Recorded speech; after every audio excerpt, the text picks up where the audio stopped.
โอ้ยควันเอ้ยควันเผาใหม่ไหลไปหุ้มอยู่ฝ่า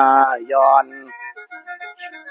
โลกของเฮานับมือฮ้อนเฮานั้นเหมือนใส่กันนายโอ้ยโอ้โอ้ยโอ้ยโอ้ย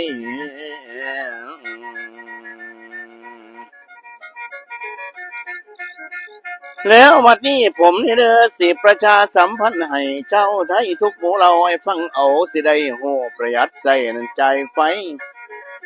ยาเสียปักทิมไว้หมดไปเปล่าประโยชน์เลขมิเตอร์สิเล่นขึ้นเฮาสิได้ใจแพงพลังงานที่เฮาใส่สิเบิดไปบ่เมื่อคันพวกเฮาบ่เสือพลังงานสิก่อนมันสิย้อนยกคืนตั้งแต่ก่อนเฮาใส่หลัวฟื้นใหม่ดังไฟแต่พ่อแม่บาดเดี๋ยวนี้ล่ะแม่เฮาสบายกระดอเดี๋ยวนี้คงเจริญแต่ว่าเฮาอย่าทำเกินให้ฮู้จักประหยัดใส่บาดแต่มันหมดไปเสียวใส่มาใส่ต่อฟังเอาเด้อย่าพ่อบ่จำเป็นอย่าใส่จำไว้นั่นใส่ใจ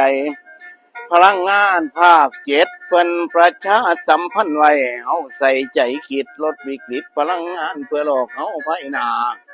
ในสมัยเดี๋ยวนี้มันมีการขันแข่งบริษัทก็แต่งมีรถหลายยี่ห้อมาอ้างนกแข่งกันคอยเสียวรุ่นนั้นเจ้าเสียวรุ่นนี้บ่มีที่ขยับกายตามถนนจนตาลายรถทั้งนั้นหนึ่งเห็นบางคนขับสิ่งกินเมาแล้ววิ่งสายบางคนจนถึงตายหาความโศกเศร้ามาไว้โพยังเพราะว่าความบ้าคลั่งความเกิดกระน้องใจเศร้าสาเด้อนายบ่ดีแนวนั้นบ่จำเป็นอย่าไปใส่ควรไอออกไปทั่วทำให้โลกเฮานี่ฮ้อนเพราะเฮาใจรถลายแล่นรถได้ลายบ่แม่นว่าสิไปฟรียกเอาเงินในถุงค่าน้ำมันก็เปลืองพร้อมราคาเกินสูงเร็วบ่มีเงินสิเติมต่อพวกนมสาวขอเงินตั้งแต่พอหาเงินเองก็บ่ได้ขอตั้งแต่พอกินทรัพย์ในดินสินในน้ำสิเบิดไปบ่เมื่อเพราะใจพร่ำเพื่อประหยัดใจมันบ่เป็นแก๊สหุงต้มก็บ่แม่นเล่นๆใส่ใจทุกครัวเรือนจนว่าดินสะเทือนหลบลมลงหลายทีเพราะว่าดินมันโบเป็นหูทางลมสูบน้ำมันขึ้นมาหาแก๊สขึ้นใส่ดินเลยเดือนก็ใส่กันโลกของเฮานี่ก็ฮ้อนน้ำมันแก๊สขึ้นมาเผาเฮาเป็นคนทำเองโทษไผบ่มีใดประหยัดทำประหยัดใจควรใดอยากสิอ่อนโลกของเฮามันก็สิบ่ฮ้อนเฮานั่นช่วยกันองค์พระบาทสมเด็จพระเจ้าอยู่หัวผู้มีพลพระองค์ปรารภไว้คนแต่งทำตามเป็นความงามในจิตใจบ่แข่งขันเกินดามเป็นความงามดำรัสไว้พอดีบ่ล้นเลื่อนขั้นผู้ใดทำเกินบ่พอดีสิได้โหความเศร้าใส่เจ้าของ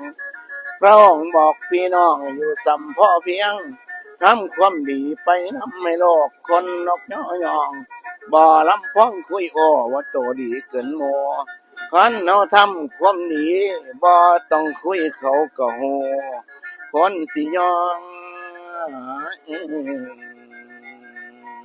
แม่นว่าดีเด้นายโอ้ยโอ้โอ้ยโอ้ย